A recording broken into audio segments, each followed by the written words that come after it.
Now we can start good. Now we can start good. All right, so the ACLU, as I was saying, the American Civil Liberties Union, and the Citizens for Responsibility and Ethics in Washington, they call themselves CREW. They filed a lawsuit against the Glades County Detention Center. It is a for-profit jail that that Immigration and Customs Enforcement pays this for-profit company to run. The lawsuit against Glades is because they are destroying surveillance video, and they're destroying, the thought is that they're destroying surveillance video of videos of guards and others in the facility that are violating the inmates' rights.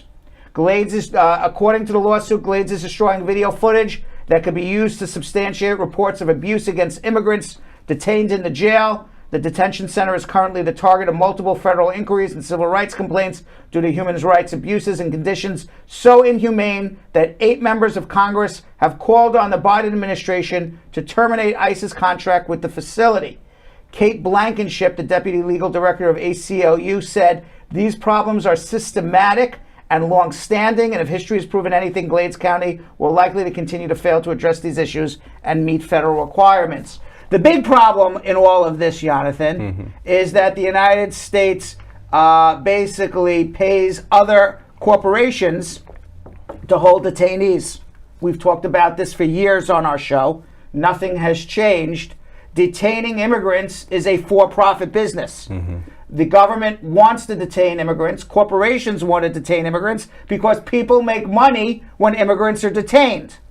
And when immigrants are detained, the government's only paying this corporation X amount of dollars per day per immigrant.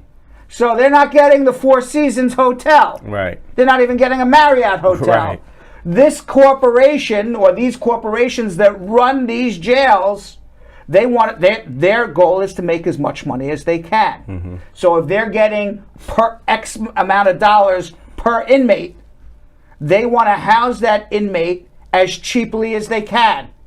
Give the worst food, the worst conditions. Why? Because they're not in business to give humane treatment to somebody. Right. That's not their business. Their business is to make a profit. And they're making a profit on people's detention, most of whom don't have a criminal record, most of whom are escaping violence from other countries and applying for asylum and are being detained in the meantime.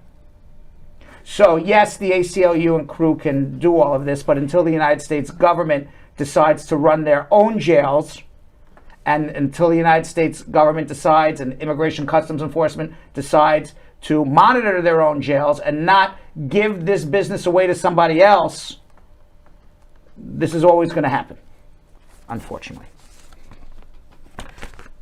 A slam on this side. Yes. Makes me angry thinking I know. about it. I was about to slam it right on my cup. That's how you know. That's how angry I was when I was thinking about it. Now, Department of Homeland Security Secretary Alejandro Mayorkas faced off today with Republican members of Congress.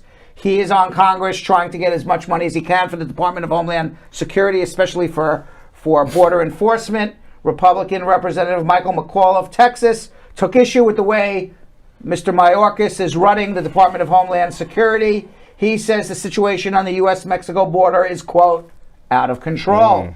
Earlier Wednesday, Mayorkas told lawmakers that the Department of Homeland Security has effectively managed the flow of migrants to the U.S.-Mexico border with all the resources that you are giving us.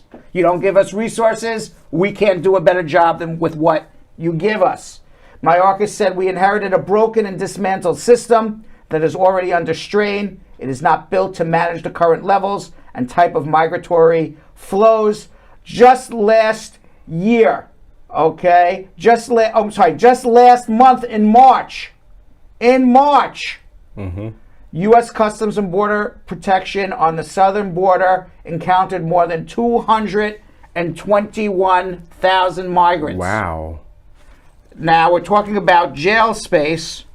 Currently, the Department of Homeland Security has the ability to jail or detain 18,000. Oh, jeez. So something's got to give. Right. According to the Department of Homeland Security memo issued Tuesday, U.S. Border Protection has deployed 600 officers and agents to the U.S.-Mexico border.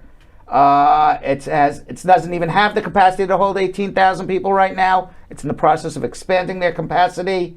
The administration began offering COVID-19 vaccines to migrants early this year. It's expanding its site to 24 locations to mitigate the spread of the coronavirus by May 23rd.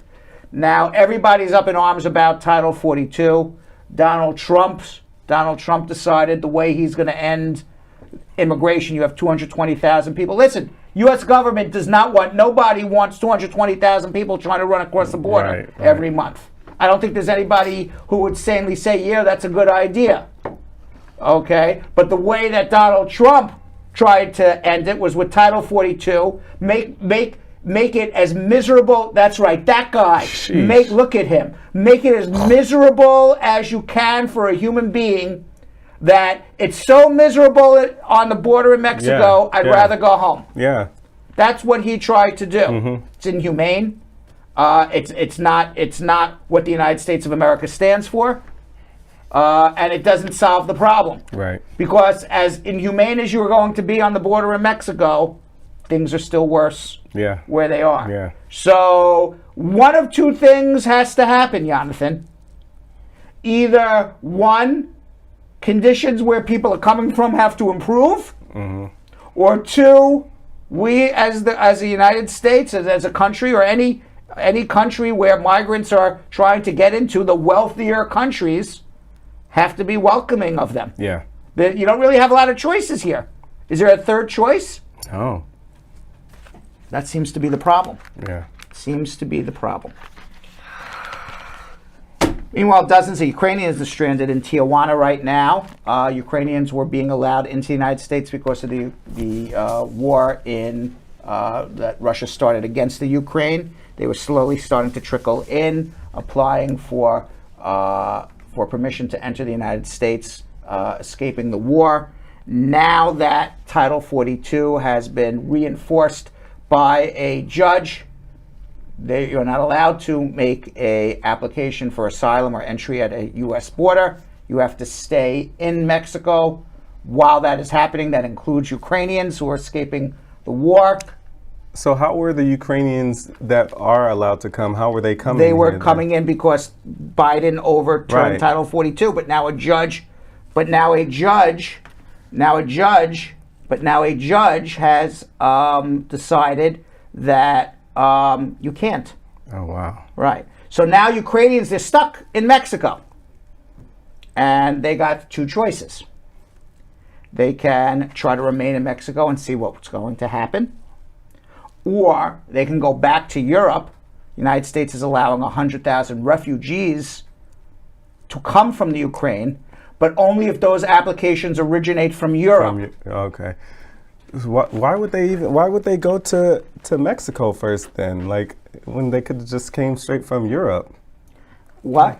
Why wouldn't they come straight from Europe then instead of go through Mexico? Because the Ukrainian program just started. Oh, okay. Right. So before that, there was no way to come. There was no way to come. And they probably spent whatever they had, just to get to Mexico. You can't go back. Well, now they have to go back and apply for parole to come into the United States from Europe now. Man. And that, by the way, for Ukrainians to apply for parole to come in from Europe, you don't need a relative. You just need to know an American. So you apply for Ukrainians who want to apply for the Ukraine parole program. The United States is allowing 100,000 Ukrainians into the United States of America. The applications have to originate from Europe, and you need an affidavit of support from an American or a lawful permanent resident. Yeah. It doesn't have to be your relative. But if you as an American or a lawful permanent resident are going to provide an affidavit of support for a Ukrainian person, you may be on the hook if they end up taking government assistance. Now, I doubt the Biden administration would ever go and start suing people if Ukrainians start, taking government assistance. But still, you're signing an affidavit of support with the government. And talking about the Ukraine war, Jonathan. Okay. Yesterday, Germany announced it's sending anti-aircraft tanks to Ukraine. It is by no means a war between Russia and Ukraine anymore. Right. It is a war between Russia and the rest of the world. Yeah. All of Europe, other than Belarus and the United States of America and Canada and Australia and Japan against Russia. That's what it is. Yeah. All of these countries are furnishing equipment. They're furnishing military equipment. They're furnishing humanitarian aid That's good to the see. Ukrainians. When the war started, Germany said, "We'll give you 5,000 helmets." Now they're giving 5,000. Now they're giving anti-aircraft tanks. Sheesh. Tanks. Okay. Going from helmets to tanks. Right.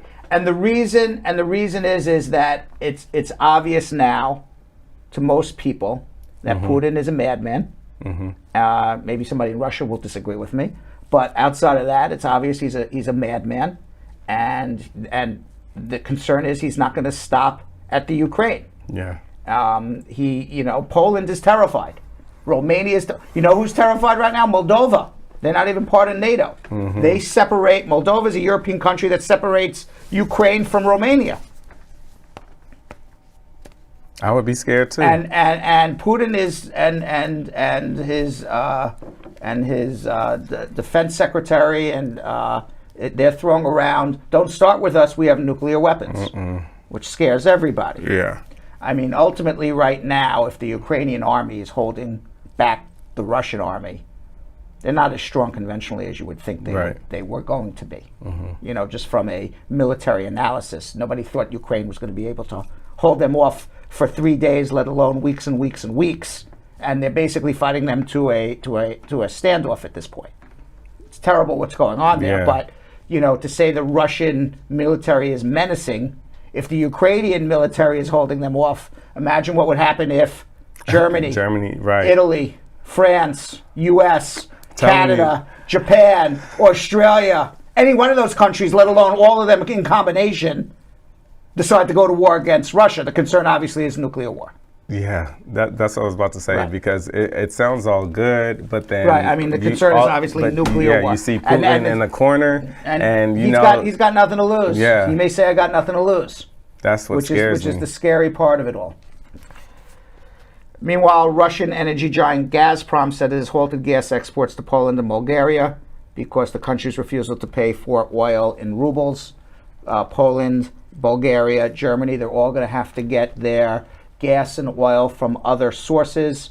There's all sorts of different news reports that say they'll be able to do it. They won't be able to do it. We'll see what happens. Certainly, gas and oil is going to go up tremendously in Europe right now. It's going to cause inflation. It may cause a recession. And when Europe goes into inflation or recession, the whole entire world goes into, because Europe is a huge part of the world economy.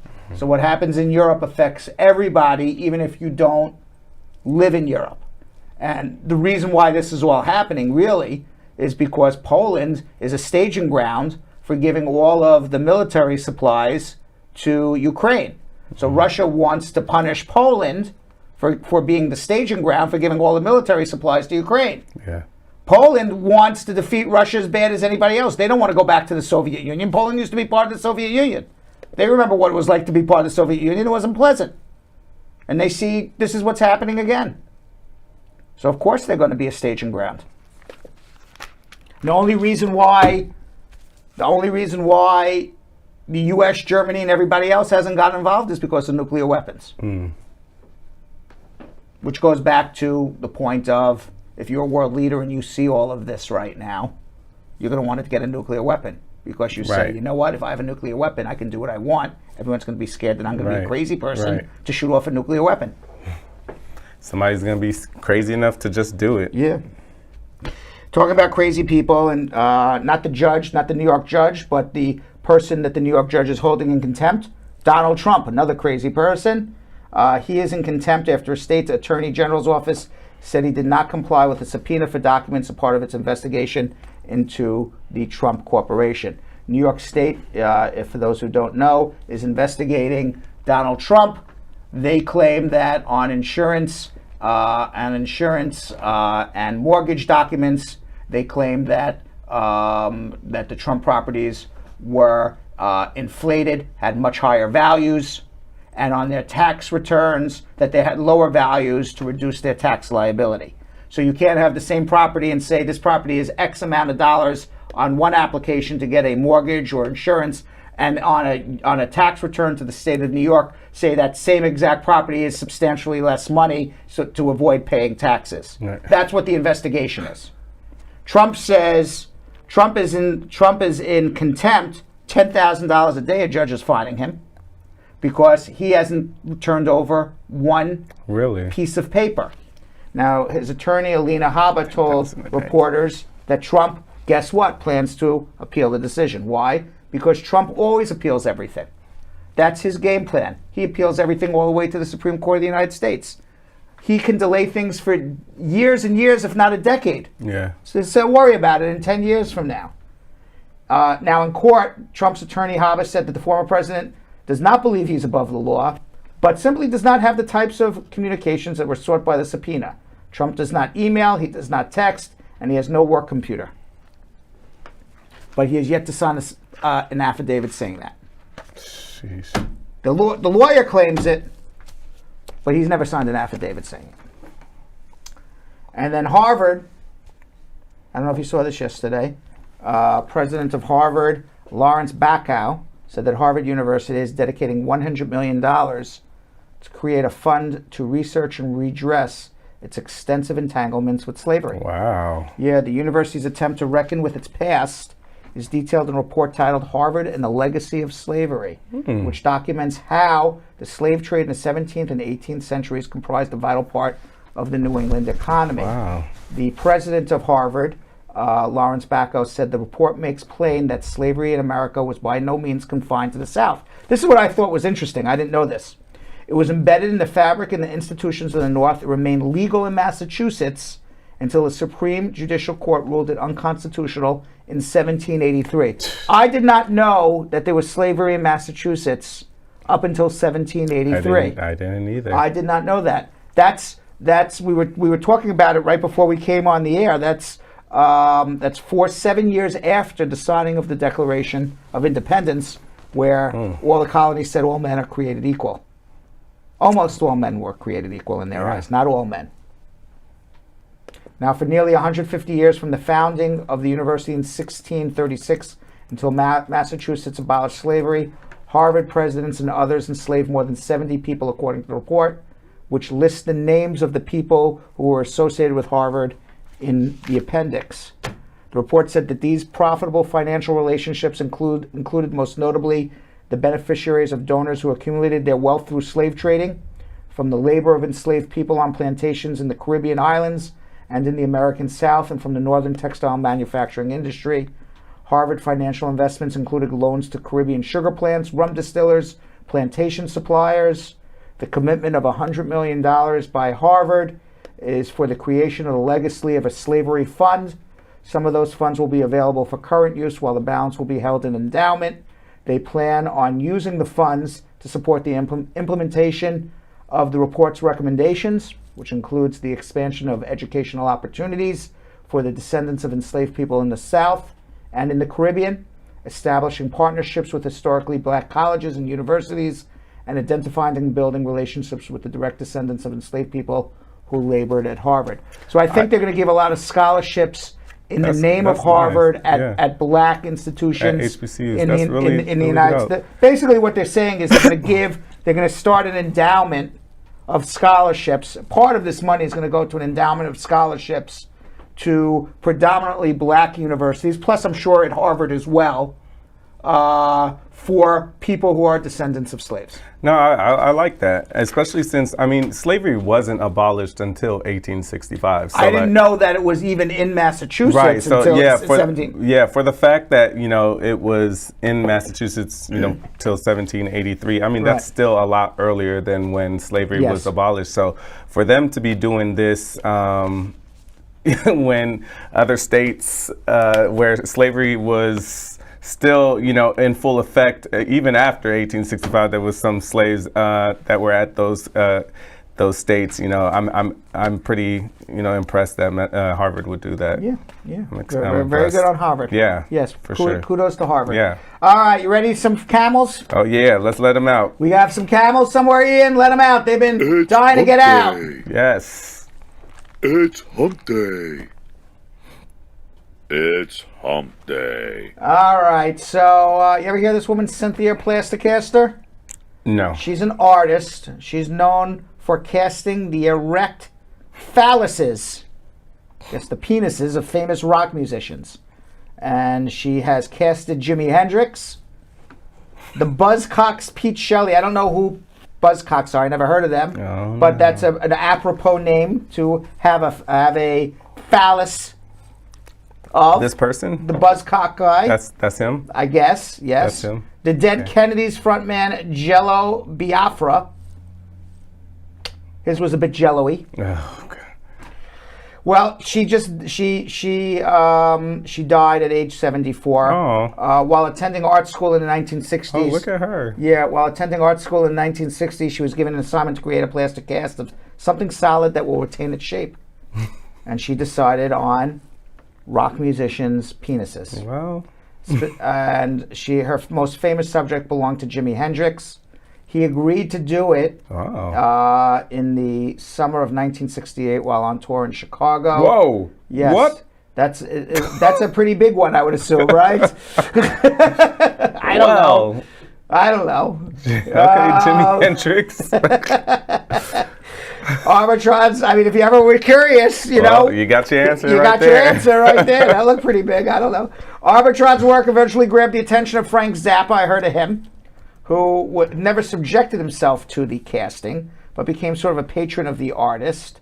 And he held on to a whole bunch of these phalluses. He made about 50 in total, and they went on to be exhibited at the MoMA PS1 in Queens several years later. She even did a couple of breasts of famous women. Can you imagine going to a museum like, what am I looking at here? So What am I looking at here? What am I looking at here? I wonder whose those were. Yes, and by the way, talking about phalluses, the rumor that Snickers bar was going to get rid of its veins. Oh. It's not. It was just a rumor. I didn't even know that the Snickers bar was considered a black phallus. I mean, I didn't know that. I'm like, now I'm going to be concerned about eating a Snickers bar. yeah, it does definitely look like a black man's manhood with the veins. Well, last Tuesday, the company took to Twitter to shut down the rumblings. Oh my goodness. Snickers wrote on Twitter, good news! Contrary to what's trending on Twitter, the veins are remaining. Whose idea was to make veins on a Snickers bar anyway? Somebody who liked Hump Day. I think we have a picture of the Snickers without the veins, and it does look very weird. Let me see the Snickers without the. Yeah, that's that weird looks looking. That I don't even know what that looks like. It looks like I don't know. Like a Kit Kat, maybe. Yeah, maybe like a Kit Kat. But let's see it with the a veins now. Can we see what a Snickers looks like? I haven't seen the Snickers in a long time. I think that one looks like flesh. I think they added a couple of veins on that. That reminds me of, you ever see that movie Caddyshack? No. You know Caddyshack with Bill Murray? I know Bill Murray. From the 70s. But I've not seen that. Yeah, somebody threw the Snickers bar into a pool, and then they had to, and then they thought it was a poop. Yeah. That's what I would think it was a Snickers bar. I didn't know it was a phallus. I mean, I didn't know that it was that. Yeah. I'm going to be concerned now if I ever eat a Snickers bar. I'm going to be very concerned. By the way, you ever hear of a fictosexual man? I just heard about this from this story. Yeah. I've never even heard about that. A fictosexual man, he married a hologram bride, which is a computer synthesized pop singer from 4 years ago. And he was in love with this woman for 4 years. And now, unfortunately, the love is kind of died down. because he's unable to communicate with his hologram anymore because the company that made the hologram did not upgrade the software. Now, according to Akito Kondo, 38, he was dating Hatsune Miku, this hologram, a popular figure in anime and Japanese culture. And for a decade before they had an unofficial wedding ceremony in 2018, Kondo, one of many who identifies as fictosexual, or someone who is sexually attracted to fictional characters, spent about $17,300 on a wedding to this hologram. He was married for 4 years. To this cartoon. Yeah, he says his relationship may be odd. He understands Miku is not a real person, but it does not change his feelings for her. Since falling in love with her in 2008, Kondo was finally able to interact with Miku for the first time in 2017 thanks to Gatebox, a $1,300 machine that allowed device owners to interact with characters. But because they have not updated their software, the character doesn't work anymore. Now, Kono insists it hasn't lessened his feelings for this woman. My love for Miku hasn't changed. He even said he held the wedding ceremony because I thought I would be with her forever. Now, some relationships are just for kicks, but to Kondo, this thing is very real. This is real. And for a long time, he said he knew a human partner just was not suited for him because of his intense attraction to Miku. What do you think, Yo-Yo? You know what the hell I think this man needs help. Yeah. Well, first of all, she's 16 years old. I think this man needs help. Second, it's a hologram. Third, y'all. You know what? It's one thing to say. It's one thing to say. Okay, I'm going to fantasize about this photograph or this character, fall in love? you know, but to change your life, that's when it becomes dark and scary. Yeah. To me, you know, where this man needs help. To me, it's not normal. I'm not gonna hold you. No, right, yeah. I mean, I understand you want to fantasize. Everyone has their fantasies. Yeah. Okay, you want to fantasize about Barbie. You want to fantasize about whatever whatever fictional. He is sleeping good too. Yeah. I don't know. It's just I don't know. Sorry.